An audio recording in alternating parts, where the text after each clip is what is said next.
It is no show place, this town. Not wealthy, not well known. Before what happened here in December 1944, or even since. For 7 days, history paused at a crossroads in this Belgian Ardennes village and then passed on. Unless we can call history the echoes that ring in the memories of the men who make it, as they did in the battle at Saint-Vith.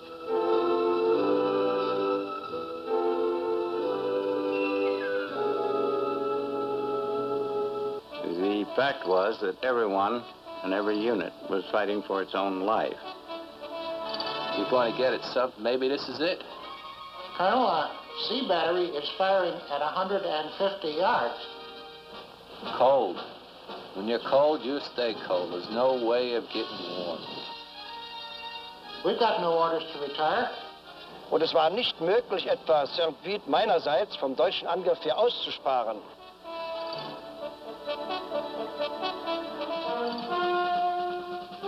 In the fall of 1944, the German army had been fighting for 5 years.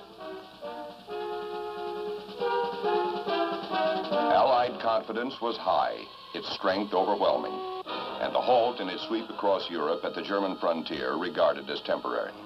There, the forces of Field Marshal von Rundstedt held desperately, their calls for reinforcements answered by inferior materials or silence.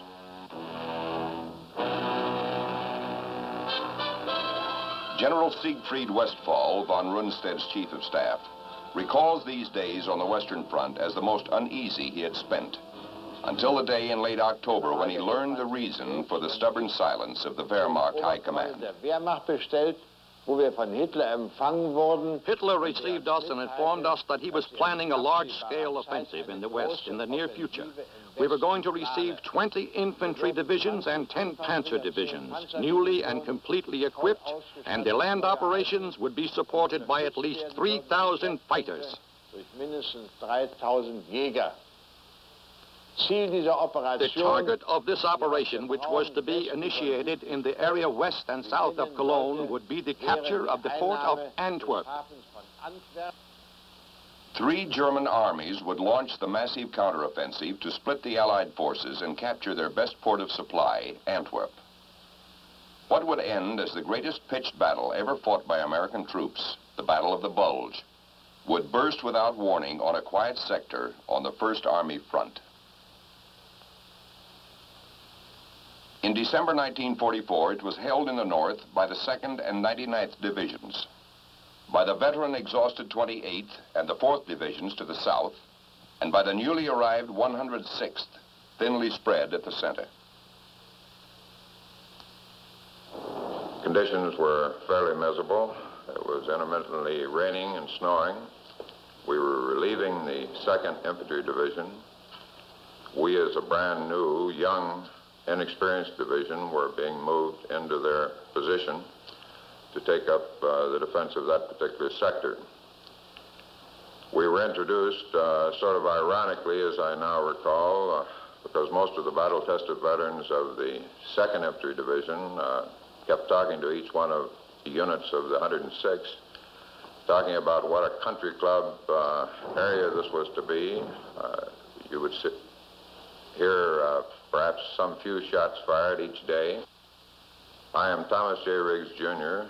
I was the division engineer of the 106th Infantry Division. I'm Lieutenant Colonel Oliver Patton. In December of 1944, I was a 2nd lieutenant in an infantry company of the 106th Division.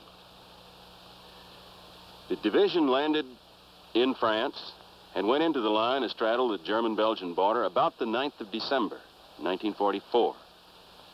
Looking back on it now, I think probably the division was just about as green as I was, and you couldn't be much greener. I was a 2nd lieutenant, just out of Fort Benning. The supervision of all preparations was in the hands of von Rundstedt, Commander-in-Chief West. Participants in the attack were the 6th SS Panzer Army under SS Group Commander-in-Chief Dietrich on the right, the 5th Panzer Army under General of the Panzer Force von Manteuffel, and the 7th Army at the left wing under General Brandenberger for coverage in the south. While the operation was being prepared, it was important above all to keep this a secret from the Allied forces. dass sie den Alliierten verborgen blieb. Alle Bewegungen All movements were made during the night only. All vehicles in the front vicinity were wrapped in straw to keep the noise to a minimum. But nobody could predict how the situation would develop by December 16th.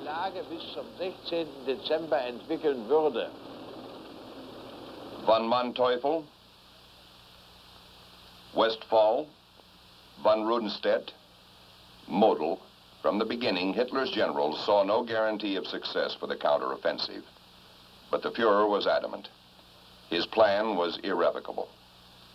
Its key elements were surprise, speed, and to prevent Allied air cover, bad weather, as specified in this basic order from the Wehrmacht High Command.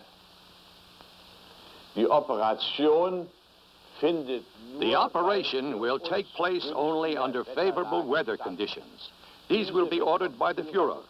These sentences induced me to call up headquarters and ironically inquire whether Hitler was now ordering the weather, too. telefonischen Anfrage beim Hauptquartier, ob Hitler nunmehr auch das Wetter befehlen würde. The weather did take sides. It was a harsh, confusing enemy to Combat Command B of the 7th Armored Division under General Bruce C. Clark. But the weather was a close ally of 5th Panzer Army Commander General Hasso von Manteuffel. General, I'm reminded of December 1944 when you and I saw these beautiful green and quiet hills, all covered with haze and mist and turning into rain and mud and snow. And I can't help but think how weather played a very important part in that time, as you knew so well. Yes. Ich darf daran erinnern, dass es ja ein Hauptplan war von Hitler. It had been Hitler's plan to start the offensive only during bad weather. And during the days prior to the attack, the weather actually was bad. So that the German High Command was afraid it might change to clear winter weather and blue skies, in which case your aerial combat forces might have stopped the attack in its very early stage. In fact, the weather on December 16 was just as you described it now. Visibility was bad. The advanced artillery observers, for instance, would have not been able to make out individual targets on the hills. Man konnte nicht sehr weit sehen. Die vorgeschobenen Beobachter der Artillerie hätten beispielsweise nicht oben einzelne Ziele auf den Höhen erkennen können. But over there, as you will agree, the riflemen had shields of fire. The tanks were also able to recognize their targets at a distance of 2,000 meters. I therefore started the attack very early, at 5 a.m., as you know, to take advantage of the darkness and the bad weather, which would enable us to advance far into these hills you can see here, typical Ardennes terrain, by noon. Auf diese Höhen, die wir hier auch sehen, alle, das ist ja typisch für die Ardennen, dass wir da schon angelangt sein konnten.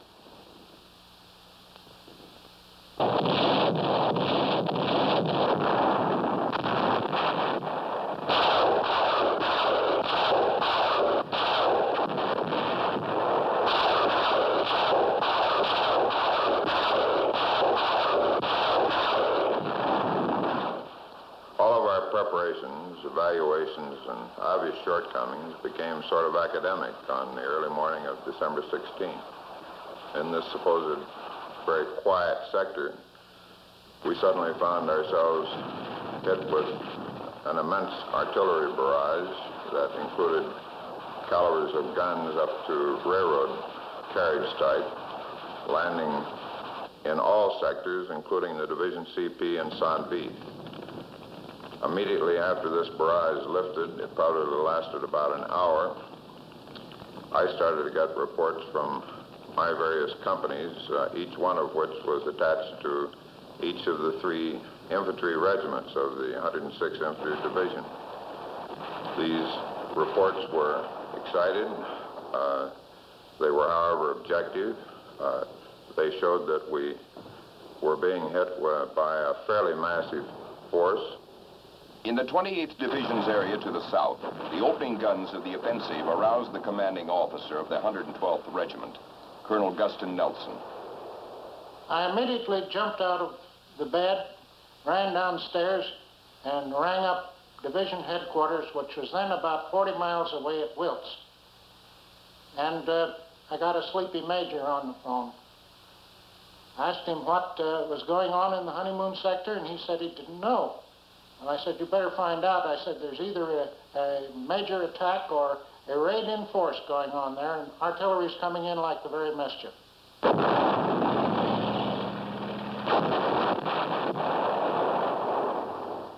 Even though we in the Division CP thought we understood that this was a massive attack, we encountered great difficulty in getting acceptance of this information, or felt we did anyway, through Corps and Army to our rear. I really believe that they thought that we were a young, untried division and were slightly excited. However, this same type of information began filtering back to them from our neighboring divisions, the 99th on our left and the 28th on our right. The seriousness of this situation finally became evident to 8th Corps later in the day, at which point they attached to us primarily the Combat Command B of the 9th Armored Division.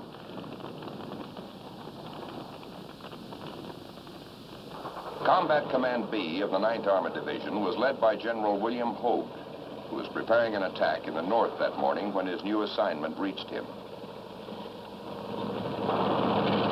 I then went to St. Vith and reported to General Jones, commander of the 106th Division.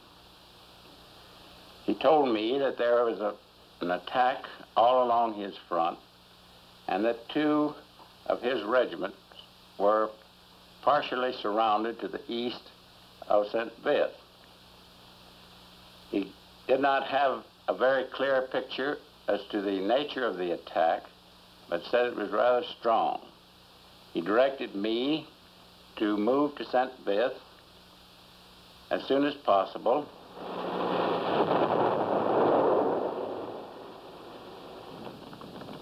Later that same day, we were also informed by 1st Army behind 8th Corps, to which we were attached, that the 7th Armored Division would attack through St. Vith to our east, and that we were to hold these routes, which were quite vital and a strategic road net in that area, free for this attack. This promised attack or counterattack by the 7th Armored Division through our position is very critical because it influenced all of the division's decisions from there on out. Since the 7th Armored Division was to counterattack through Colonel Riggs' position to the east, General Hogue was instructed to attack to the southeast when his armor arrived. There, another regiment of the 106th was cut off. But the 7th Armored Division was headquartered some 60 miles away to the north in Holland. And there was little urgency in the cry for help that finally reached his commander, General Robert Hasbrook.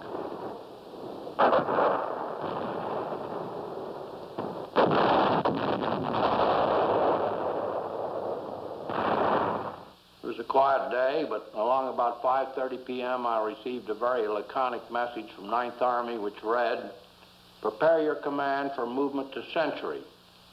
Century was the code name for the 8th Corps. I immediately sent for my G2 to learn the situation down there, and from the Schaeff situation report, it appeared that it was a very quiet front where troops were sent to rest or to be indoctrinated, new green troops to be indoctrinated. After receipt of this message, I decided to send General Bruce Clark, who commanded Combat Command B, immediately to Bastogne, the headquarters of Century, to learn the situation and what our probable mission would be. I arrived in Bastogne about 2 o'clock in the morning of the 17th of December, reported to General Middleton, was told what he knew about the situation, which I was impressed was not too much. And I was told that after I had had some sleep, I would go the next morning to St. Vith and report to General Jones and move my command there and give him some help. During the first night of the battle at the Bulge, the enemy infiltrated between our lines and into our rear areas. We didn't see very many Germans. Of course, now we know that they were moving in on both sides of us, that we had been almost cut off. Since the Schnee Eifel is practically covered with trees, the terrain is extremely obscure. The young soldier hears fire from the right, from the left, behind him, and in front of him. Some people advance, others go back. There was quite some confusion, which facilitated our advance through the Schnee Eifel toward Schönberg.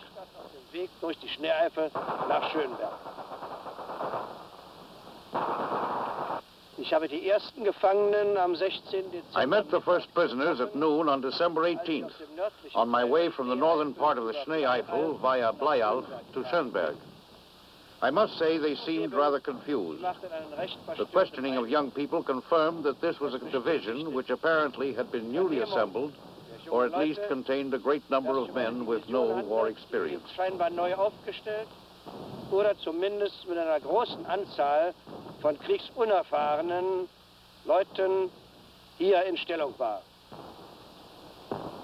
Zwar war die Operation planmäßig angelaufen. The operation had been initiated according to schedule. The 7th Army, attacking from the Eifel front, gained a considerable amount of terrain. The 5th Panzer Army, advancing north of the 7th Army, had also gained some ground, especially since they had apparently managed to surprise the Americans along the entire front. Anscheinend auf der ganzen Front gelungen war. On the morning of the 17th, word reached St. Vith of a German penetration coming from the east toward Colonel Riggs' position. The division commander asked me to ordered me, as a matter of fact, to set up a defense line astride the Schoenberg-Sandvith road, to hold that road for the promised counterattack of the 7th Armored, and as an escape route for our 2 infantry regiments to the front. The armor that might have relieved Colonel Riggs, General Hogue's combat command, had passed through St. Vith at dawn, heading southeast, on its mission to attack Winterspelt. The 7th Armored Division had left Holland before dawn, but its destination was Bastogne. There, General Hasbrouck arrived well ahead of his columns, only to learn that the trouble was somewhere else. I proceeded from Bastogne to St. Vith and joined General Clark, who had arrived there sometime previously, and we found the situation rather desperate to the east of St. Vith. Smoke and noise coming from the woods about 2 miles east of St. Vith indicated German tanks were there, and the only American troops between these Germans and the town of St. Vith was a company of the 168th Engineers of the 106th Division. Well, I arrived at St. Vith at 10:30 in the morning, and General Jones needed help. Yes. Then the problem was to get my command that was marching behind me turned off at Wielsam to come to St. Vith. Well, my greatest problem on the 17th of December was confusion and traffic on the road. Oh. Your initial success on the 16th of December had started a lot of vehicles like supply vehicles, extra headquarters vehicles, and service vehicles going to the rear. Oh, yes. Oh, yes. This became so severe at the road junction to the west of St. Vith that I had to go out and play military policeman and direct the traffic to get it flowing to the front. And I'm sure that you had the same problem, because there's only one road from Prim towards St. Vith through the Ardennes. Genau die gleiche Situation, General. Ich war am 17. Nachmittag. Exactly the same situation, General. On the afternoon of the 17th, I was on my way to Schönberg in a small vehicle, and I had to dismount because it was impossible for me to get ahead on this road. I then walked toward the front and tried to make myself useful as a military policeman. It was hopeless to try to untangle this column of vehicles when suddenly I heard someone calling in a very loud voice. Way up at the front, I thought I saw a military policeman, and I approached him. I saw that it was my superior, Field Marshal Model, who had the same intention as I. So we continued our efforts together and tried to separate the column, but until nightfall on the 17th, a certain confusion and perplexity remained, since we were not able to separate the vehicles. Of course, General, you realize as well as anybody does that battle is organized confusion. Yes. Or at least the job of the general is to see that the confusion is not too disorganized. One human element in the confusion was 7th Armored Division Private Bill Dassinger. Sometime in December, we were going down this country road, and all of a sudden we come upon this great confusion. Jeeps, trucks, men, equipment, going the opposite way. Well, you stop to think, what are we getting ourselves into? And a little while later on, we sure found out. Another was Lieutenant Will Rogers, Jr. St. Vith, down a little kind of a side road. Now, at this particular time, the roads were jam-packed with traffic, all kinds of vehicles coming out of St. Vith. And we had to fight our way very slowly, mile after dreary mile, against this one-way stream of traffic. We arrived at a little town of Poteau, which is a little crossroads Belgian village of about, 10 or 12 small Belgian village farmhouses. 7th Armored Division Colonel V.L. Boylan was returning from Paris after a 3-day pass. We came back in a Mercedes sedan, which belonged to the commanding general at the time. And when we hit a crossroad where we would cut north to Holland to rejoin our units, we saw an armored column moving south and cutting to the east. It looked familiar, so we dismounted, went over and talked to the military police, and found out it was our own division. Nobody would tell us where it was going, so we decided to follow it. The armored columns, like hundreds, thousands of other troops and vehicles on the 17th of December, was approaching St. Vith, Belgium. Converging from every direction, some came in pain and panic, some in cheerful confusion, some in desperate urgency. From the east, battered remnants of the 106th fought back toward friendly lines. From the south, units of the 28th Division were withdrawing before assaults of a magnitude no one could explain. And from north and west, the 7th Armored Division struggled on. Their arrival awaited with mounting impatience by General Clark in St. Vith. Why this particular town? Why St. Vith? Ja, das ist schon erklärlich. St. Vith ist an und für sich ein sehr kleiner Ort. St. Vith is really a very small place, and then it gained this tremendous significance. When planning the attack on St. Vith, we knew that it had to be captured at all costs, since it represented a traffic center, a junction of many, some 6, 8 roads, which cannot be bypassed. St. Vith had to be taken because all reserves which tried to attack the northern flank of my army, or the 6th Army in the north, had to come through St. Vith, just as you did.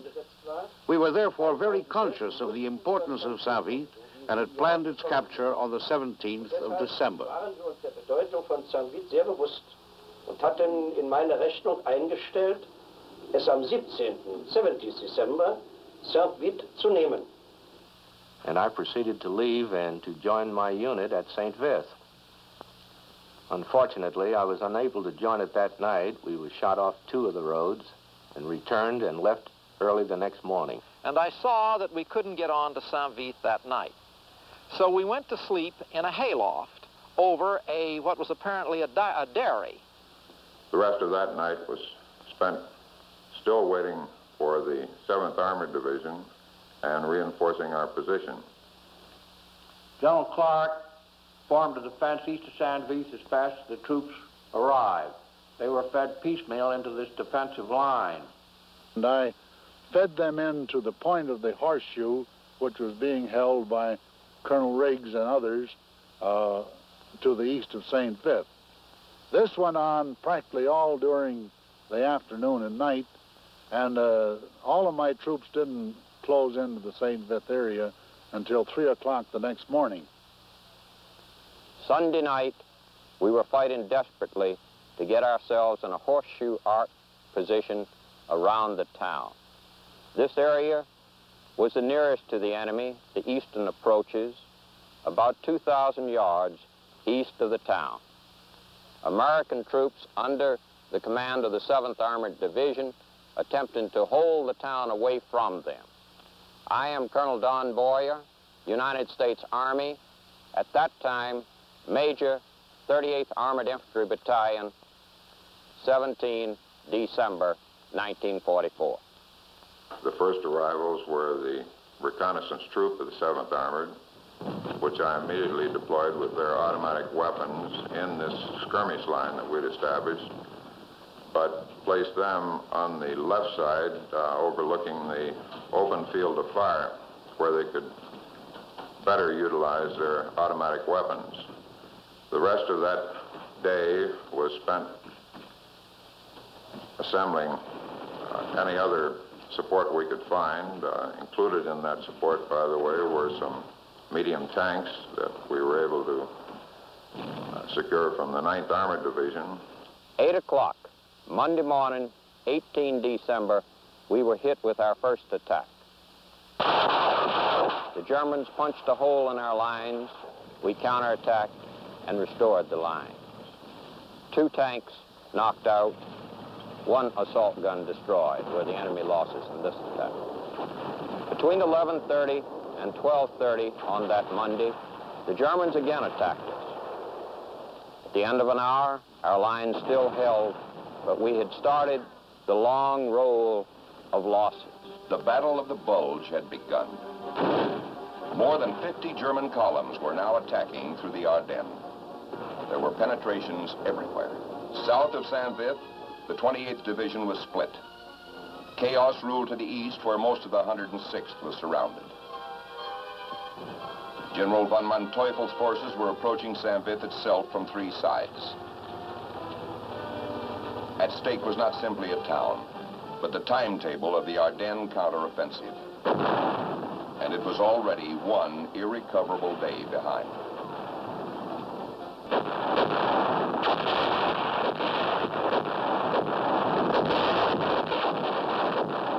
At dawn on the 16th, the massive German assault had achieved its first object, surprise.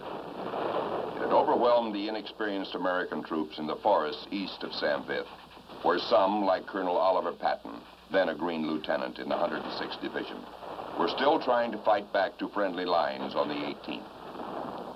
We made a last attack down toward the Schoenberg-Blayoff Road, and in that attack, I was hit for the 2nd time that day. I was hit through both legs, and I couldn't walk. Late that night, I remember the battalion commander came through and told us that the battalion had to pull out. They had orders to continue to try to break out back toward American forces, and they were going to leave us. There were 4 or 5 of us in the aid station. They would leave us with a medic.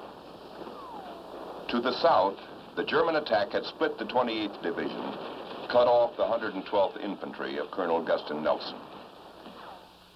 That afternoon, I received orders from division, which was then at Bastogne, to fall back on Trois-Vierges and fight stiff delaying action, direction Bastogne.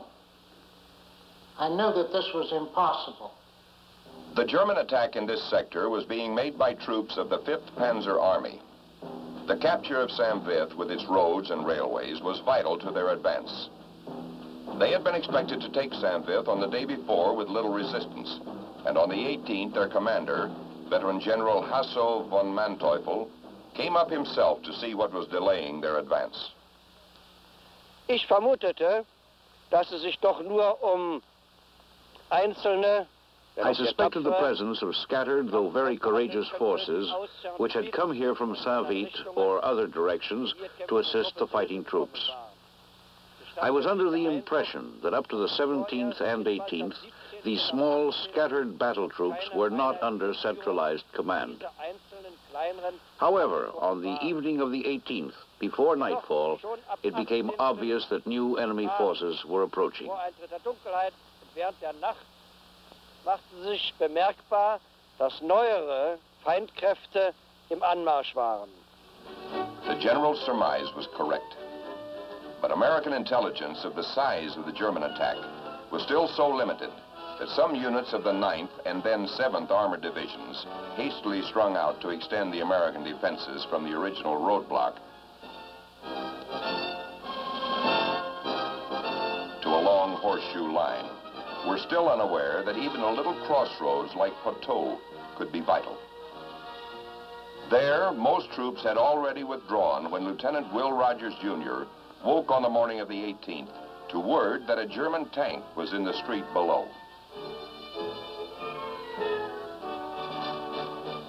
So we raced around to my Jeep to get this bazooka. And the rest was sheer Laurel and Hardy. We couldn't get the strap off because it was covered with mud. Finally, we fought and got the bazooka unstrapped, and then we got it tangled up in some camouflage netting. I was so excited that when I grabbed for the rockets, I took them out, and they dumped and fell down into the mud. Finally, we got everything all set, went down to the edge of this long hedge, and here was a German tank, very thankfully waiting, just right there, waiting for us. We got the bazooka all set, started to fire at this tank, nothing happened. We'd forgot to wire the terminals properly. Finally, we got the terminals wired. We got off one shot at this tank, big explosion by the tank, but we couldn't see any result. However, the German officer in the tank closed down the turret and slowly backed down out of this little Belgian town of Poteau. The significance of any threat to the defensive horseshoe was clear to the man who was building it, 7th Armored Division Commander General Robert Hasbrook. Early on the 18th, I received bad news. The crossroads town of Poteau, which lay to the left rear of General Clark, up at San Vith, had been captured by the Germans. Since there was a road leading from Poteau directly to General Clark's rear, it was imperative that this be recaptured at once. Accordingly, I ordered CCA, my division reserve located at Biho, to proceed immediately and recapture Poteau. The northern front of San Vith's defenses was being held by the 7th Armored Division's Combat Command B under General Bruce C. Clark. It became apparent that a command post in the town of St. Vith was too far forward. And so in the afternoon, I sent my aide back around to the vicinity of Krombach to find a place where we could move and move into a room where there were tables and chairs, a place for messengers and liaison officers to park, a room that could be blacked out so we could use it at night. The 19th of December was characterized by strong probing attacks by the Germans all around the defensive horseshoe.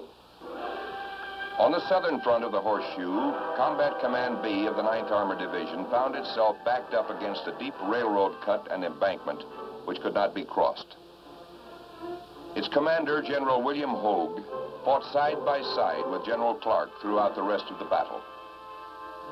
In order that General Clark, who was on my left, would know what I was doing, I conferred with him and told him of the situation, and that I intended to withdraw through St. Vith and take up the new line on his right after dark on the night of the 19th. This very difficult operation was carried out in complete darkness and was very successful. We were most happy that that had occurred some 2 nights later when the attack took place, which drove us out of the forward end of the horseshoe and took St. Vith. As the morning of the 20th dawned, we of the 7th Armored felt pretty lonely. We had enemy on all sides and on our rear. We were out of touch with the 8th Corps, which I later learned had been forced to retreat from Bastogne to Neufchâteau down in France. Accordingly, I decided to send a staff officer of mine, Lieutenant Colonel Schroeder, to try and locate 1st Army headquarters and apprise them of our situation and ask for help. The defenses east of St. Vith still held. There, Colonel, then Major, Don Boyer was in the point of the horseshoe.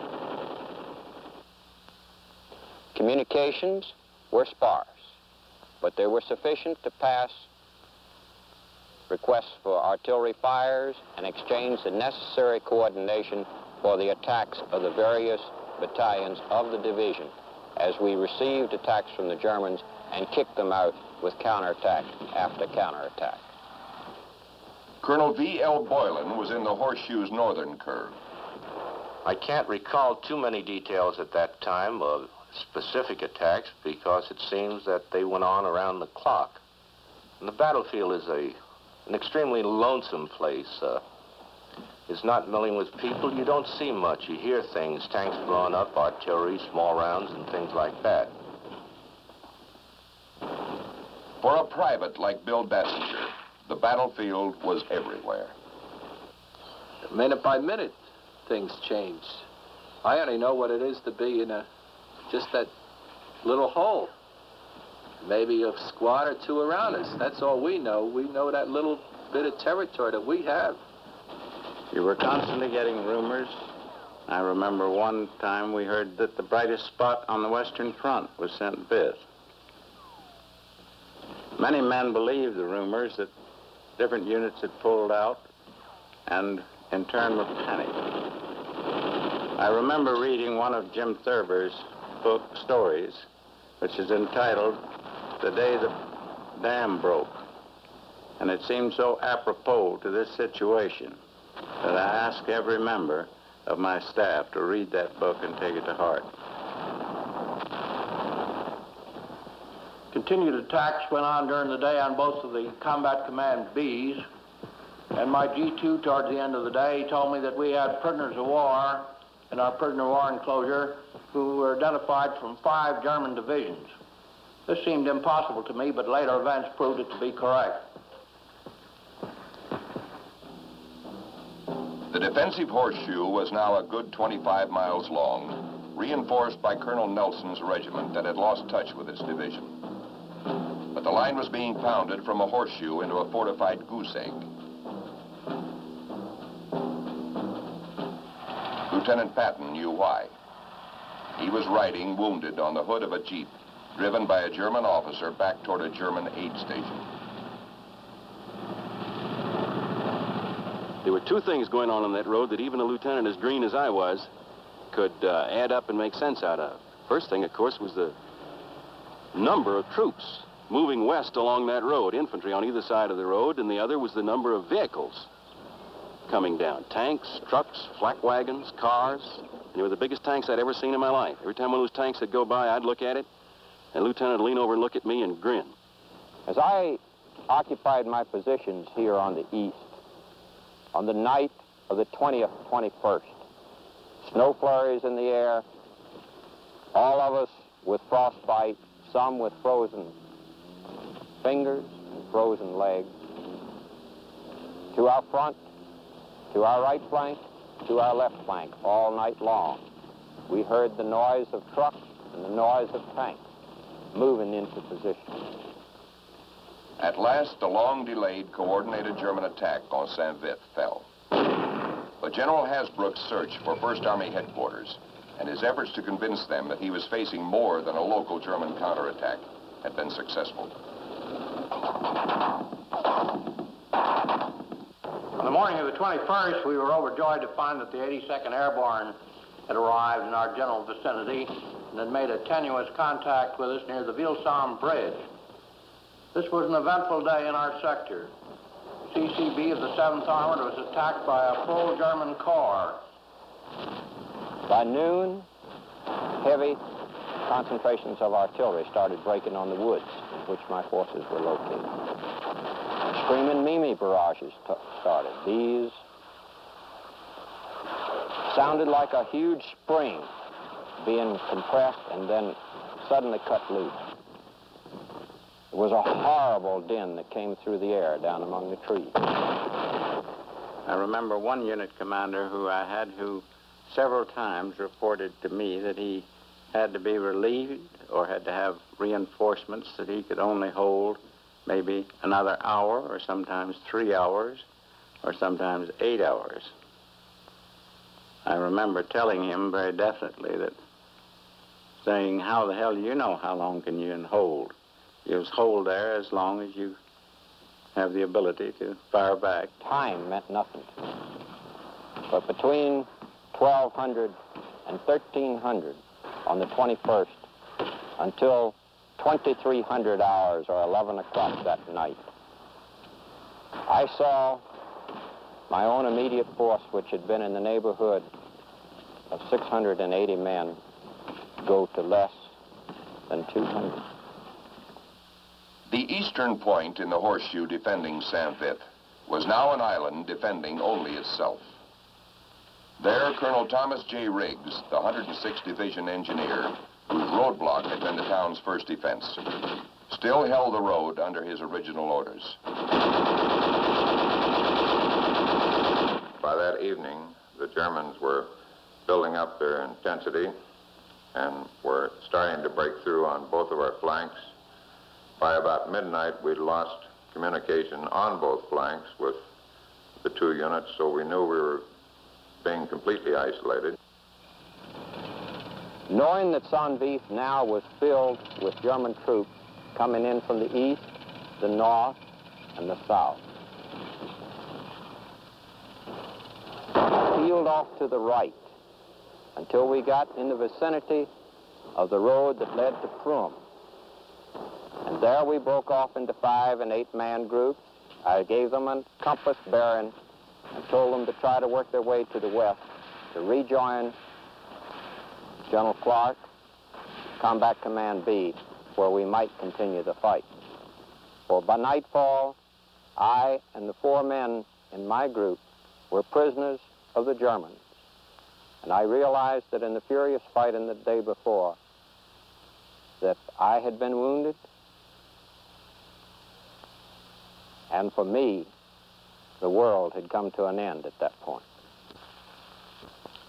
We could then, in the dawn's light, see that all of the roads leading into Saint-Vith were full of German troops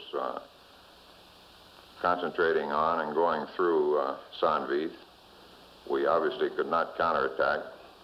I attempted at that time to split them up into patrols so they could attempt to work their way back to the friendly lines, the U.S. lines. We started 2 of these patrols out and watched both of them captured. And shortly thereafter, I was captured with the remainder of the group.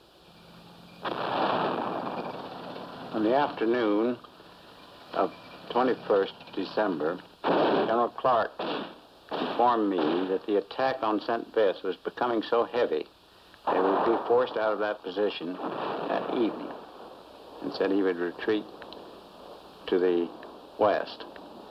I agreed to conform with his movement.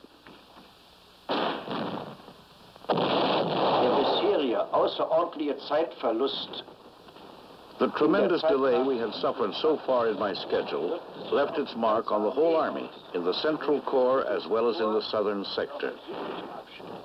Deshalb waren meine Anstrengungen bis zum 22. Dezember dahin gerichtet. Until December 22nd, therefore, my efforts were concentrated on the coordination of the attack on Saint-Vith. In other words, the cooperation of all arms, the infantry, the storm guns, the artillery, the tanks, in a final attempt to take Saint-Vith. Und Sie sehen, wie groß die Schwierigkeiten waren, diesen Angriff zu koordinieren. Das ist dann erst am 21. und 22. gelungen, sodass wir dann Saint-Vith endgültig in Besitz nehmen konnten. Aber der Zeitverlust war groß und daher die Bedeutung Ihrer Verteidigung von Saint-Vith. As I remember the 22nd of December, I remember it as a day of mud and rain and considerable confusion. As you pressed your attack in the morning of the 22nd against our new defensive line in the Crombach area, our forces were driven back, and at the same time, pressure from the north and the south was applied against our flanks. So as a result, by the night of the 22nd, our force was back pretty much in a semicircle around the town of Comanster. It should be pointed out that when the men were dispersed on the ground, they were like the fingers of a hand. And as they withdrew, as I later pointed out to them, they gained strength by coming back as the fingers would in forming a fist. This gave them strength and coordination. Comanster would be the last defense. From there, General Clark immediately sought an escape route to the west, a dirt road through the woods to Vielsalm. And although the Battle of the Bulge would last for another month, its turning point had been reached. The defense of places like Saint-Vith had given the Allied armies what they needed, time to rally and regroup. Next morning, the skies were clear. The ground, which had been a sea of slush and mud that would have mired hopelessly the withdrawal of 23,000 men and their thousands of vehicles, was frozen hard.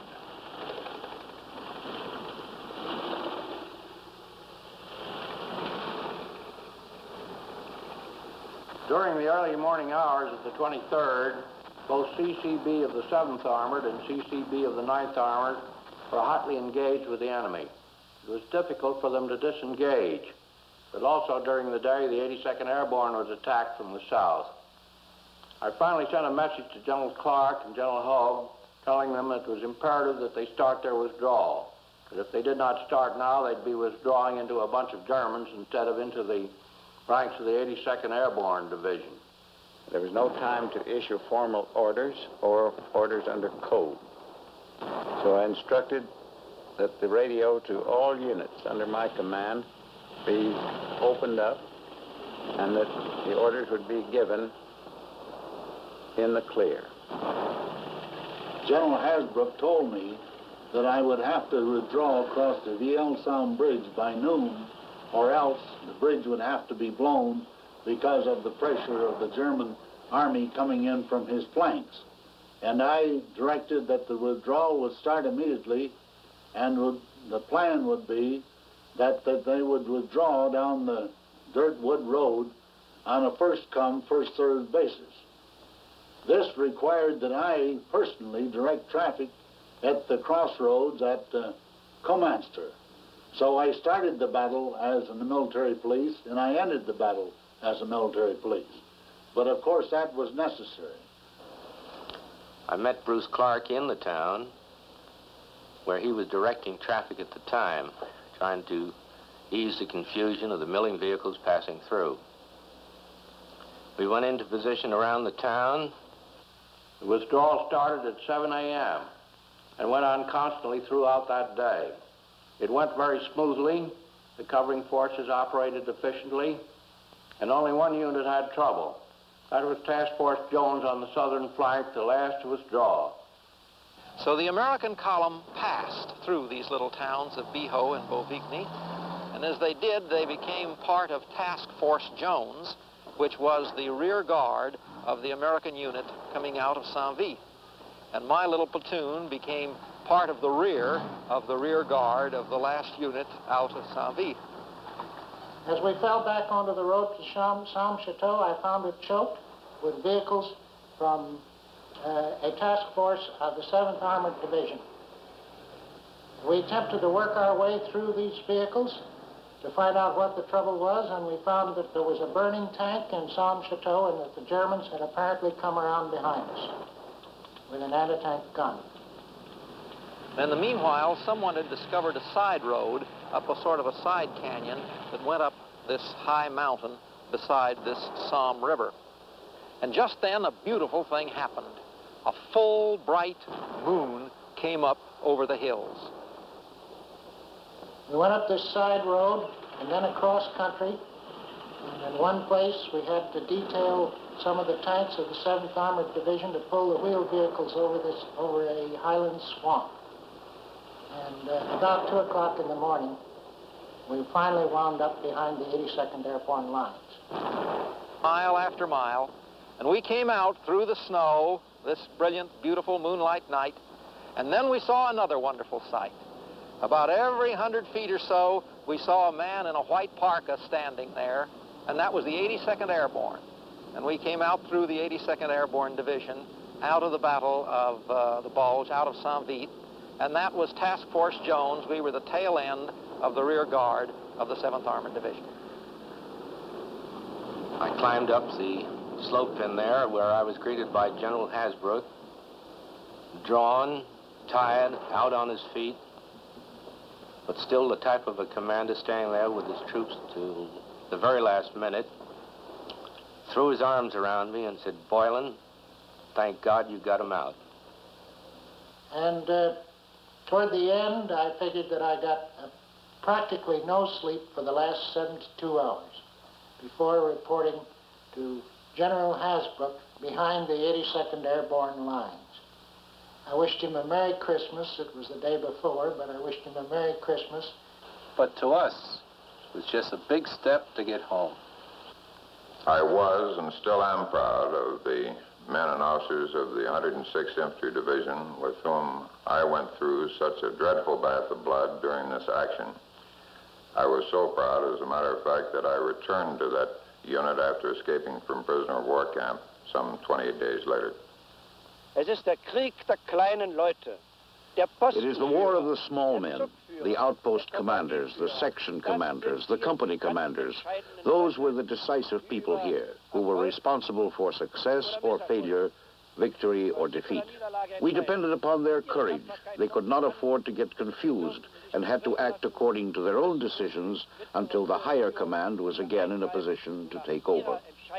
I believe I can say, and I have the right to make this judgment, that the Germans did this admirably well. At the same time, however, I am also convinced that this was the case with the American forces, who, after all, succeeded in upsetting the entire time schedule, not only of the attacking unit in Saint-Vith, but also of the 5th and 6th Panzer armies. That is a fact which cannot be denied. Just 1 month later, in January, you can imagine how we felt, the satisfaction of regaining what we had been forced to lose. There was snow on the ground. Small road leading down to the right, a few farmhouses and trees, and Saint-Vith itself. No movement, no noise, no dogs, no smoke, lifeless, flattened. Such is the rush of history that Saint-Vith, Belgium, is almost lost in it now. But not in the memories of those who made history there that winter, or those who must take life up again when history is past. And then we came back, one by one. The first to return were my father and my elder brothers. But when we came back, things weren't over yet, by far. Everything was destroyed here. That wasn't too bad. Somehow children don't care too much for material values. But the destroyed tanks were a horror. Everywhere, sometimes there were still burned bodies inside. Soldiers, Germans, Americans. And when we were playing sometimes, or ventured into the woods, which was very dangerous, when we tried to jump across a trench or something, suddenly we were startled with horror because there was a body lying in there. But gradually things came back to normal. Accidents were less frequent, and in time they were forgotten. And then it went on like that, and in spite of everything, we grew up and became strong. But still, something has remained. Sometimes when one talks about it, it comes back to one's memory, how awful it is. Und ich denke, dass es sehr schwer ist für ein Kind. Well, one of the things that's always bothered me most about the Battle of Saint-Vith is that a number of heroic actions went unrecognized and unrewarded. Of course, there were a good many Silver Stars and Bronze Stars awarded because I delegated that authority to my commanders, and they carried them in their pockets and were authorized to put them on the man at the time. But the higher decorations, which many deserved, were not forthcoming because the sworn statements of witnesses were hard to get in the heat of battle. Afterwards, the witnesses were gone in some cases, and in others, the act was forgotten only too soon.